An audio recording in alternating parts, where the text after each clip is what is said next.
Fourth views, चौथा विचार, बाकी ठीक। बिहार के मुख्यमंत्री नीतीश कुमार गच्चा खा गए। वे चले थे प्रधानमंत्री के दावेदार बनने, और स्थिति यह है कि जिस नेता ने सबसे पहले उनको इसके लिए आगे किया, हजारों किलोमीटर की यात्रा करके पटना आए, उन्होंने ही पासा पलट दिया है।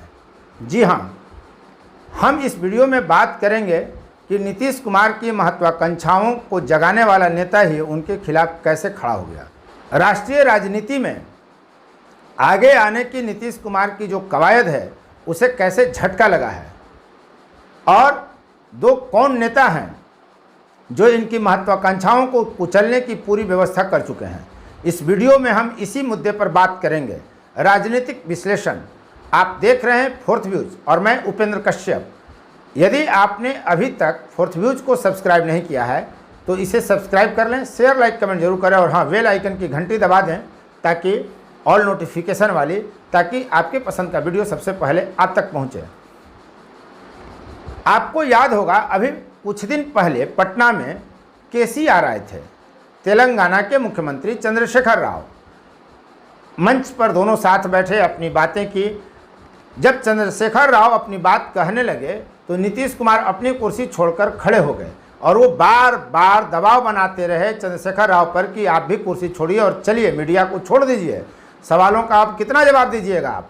लेकिन चंद्रशेखर राव बार बार हाथ से इशारा करके और बोलकर भी नीतीश कुमार को रोकते रहे, समय लेते रहे, और अपनी बात पूरी मीडिया से करते रहे, पूरी बात कह गए। अंततः चंद्रशेखर राव ने अपनी पूरी बात मीडिया के साथ की, और तभी वे कुर्सी छोड़कर खड़े हुए। केसीआर यहाँ क्यों आए थे? तभी चर्चा यह थी कि वे नीतीश कुमार को प्रधानमंत्री बनाने के लिए, उनको आगे करने के लिए वे आए हैं। फिर वे अपने घर जब गए, जब वे तेलंगाना लौटे, तो अभी कुछ दिन पहले उन्होंने पासा ही पूरी तरह पलट दिया। भारत की राजनीति में भाजपा के खिलाफ कांग्रेस राष्ट्रीय पार्टी है, राष्ट्रीय स्तर पर है, लेकिन कांग्रेस के साथ एक गठबंधन बनाकर भाजपा को पटखनी देने की और केंद्र की सत्ता में आने की कवायद नीतीश कुमार के तरफ से की जा रही है। तो नीतीश कुमार की इस महत्वाकांक्षा के खिलाफ कम से कम चंद्रशेखर राव और अरविंद केजरीवाल तो खड़ा ही हो गए हैं। तो तीनों की एक समानता यह है कि तीनों महत्वाकांक्षी हैं और तीनों ही राष्ट्रीय राजनीति में आने के लिए बेताब हैं। सारी कवायद इनकी प्रधानमंत्री बनने की नहीं, बल्कि राष्ट्रीय स्तर पर स्थापित होने की है। क्यों है, कैसे है, हम यह सब आपको बतलाते हैं। पहले आप जानिए कि राष्ट्रीय पार्टी बनने की जो कवायद इनके अंदर है, जो छटपटाहट है इनके अंदर, वह क्या है, और कोई पार्टी राष्ट्रीय पार्टी का दर्जा कैसे प्राप्त करती है और उसका उनको क्या लाभ मिलता है। ये दो बात बतलाते हैं पहले। इसके बाद हम आपको बतलाएंगे कि चंद्रशेखर राव ने कैसे पटखनी दे दी नीतीश कुमार को, और कैसे ट्विस्ट ला दिया है अरविंद केजरीवाल ने।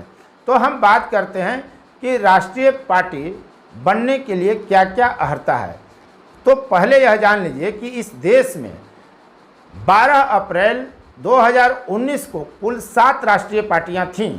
हालांकि अभी 8 राष्ट्रीय पार्टियां हैं, जिसमें भाजपा, कांग्रेस, भाकपा, माकपा, तृणमूल कांग्रेस, राकांपा, बसपा एवं नेशनल पीपुल्स पार्टी है।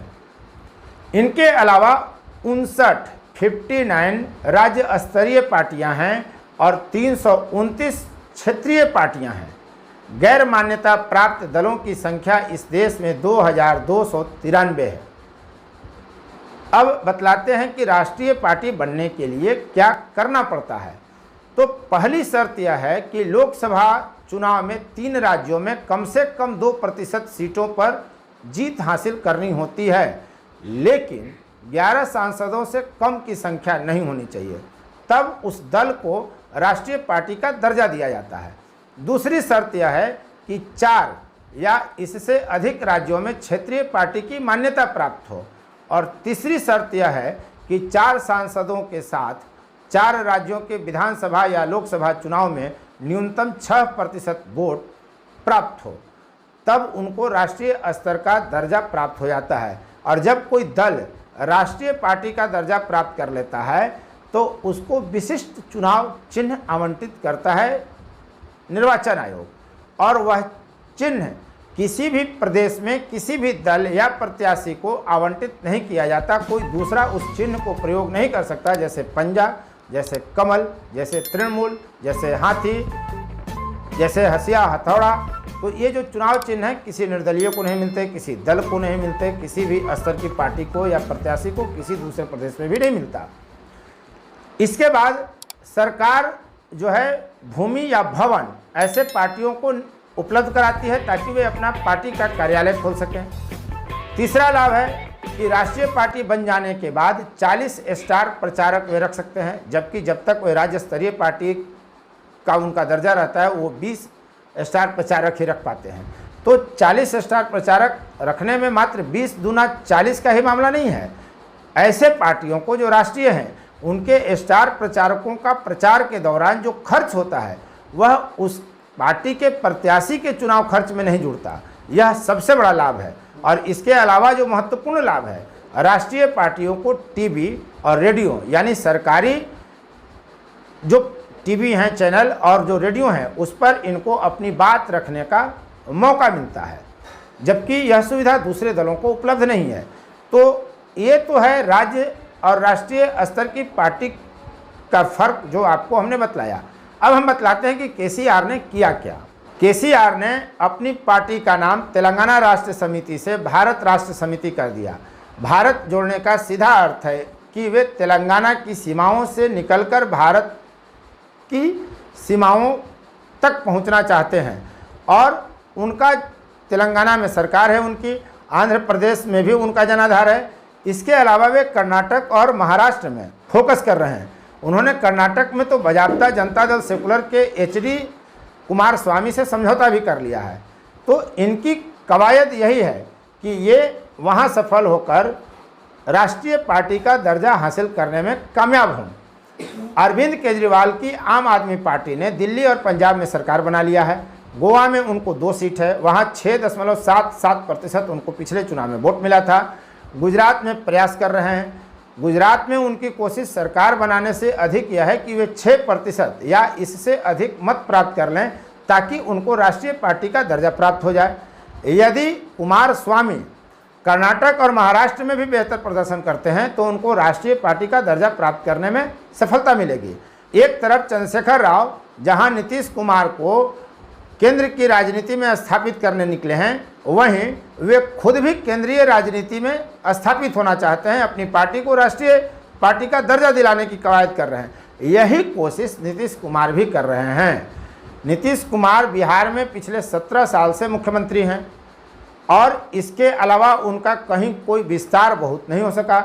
वे बिहार, झारखंड के अलावा अरुणाचल प्रदेश और मणिपुर में राज्य स्तरीय पार्टी का दर्जा प्राप्त कर चुके हैं। यानी जदयू को बिहार, अरुणाचल प्रदेश और मणिपुर में राज्य स्तरीय पार्टी का दर्जा प्राप्त है। यदि एक और प्रदेश में उनको राज्य स्तरीय पार्टी का दर्जा प्राप्त हो जाता है तो वो राष्ट्रीय पार्टी का दर्जा हासिल कर लेंगे। मणिपुर में उनके 6 विधायक थे, पता ही है आपको कि 5 विधायक भाजपा में चले गए, जिसके बाद बिहार में सत्ता ही परिवर्तन हो गया। जदयू का प्रयास दिल्ली, झारखंड, उत्तर प्रदेश, गुजरात और पूर्वोत्तर के कई राज्यों में विस्तार होने का रहा है, लेकिन वहाँ सफलता उनको नहीं मिली। कुल मिला जुलाकर अब उनका फोकस नागालैंड पर है। अभी नीतीश कुमार नागालैंड गए थे। उनकी कोशिश यह है कि यदि नागालैंड में कुछ सफल हो जाते हैं तो राष्ट्रीय पार्टी का दर्जा उनको प्राप्त हो जाएगा। तो सारी कवायद नीतीश कुमार की राष्ट्रीय पार्टी बनने की और बनाने की है ताकि वे राष्ट्रीय स्तर पर अपनी पकड़ मजबूत कर सकें, जिसमें वे लगातार असफल हो रहे हैं तमाम प्रयासों के बावजूद। तो क्या वास्तव में आपको नहीं लगता कि नीतीश कुमार प्रधानमंत्री से ज़्यादा राष्ट्रीय बनने की कोशिश कर रहे हैं और प्रधानमंत्री के उनकी दावेदारी से ज़्यादा आसान लगता है राष्ट्रीय पार्टी बन जाना?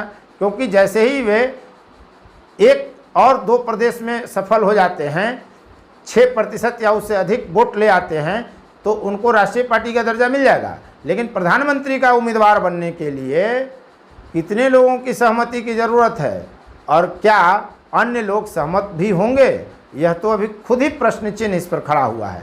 तो इस वीडियो में अब तक आप बने रहे, इसके लिए आपको बहुत बहुत धन्यवाद। 4th व्यूज, चौथा विचार।